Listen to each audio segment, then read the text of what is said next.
नमस्कार मंडळी, तुम्हाला सर्वांना शुभ सकाळ।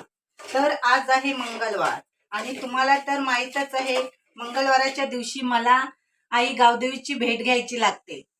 तर आज आईच्या दर्शनाला मला जायचं आहे आणि आईसाठी आज मी बनवत आहे नैवेद्य म्हणून प्रसादाचा शिरा।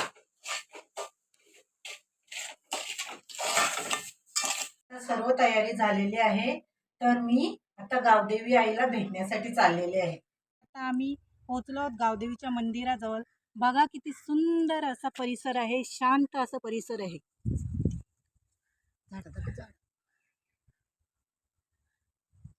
माझी कारल्याची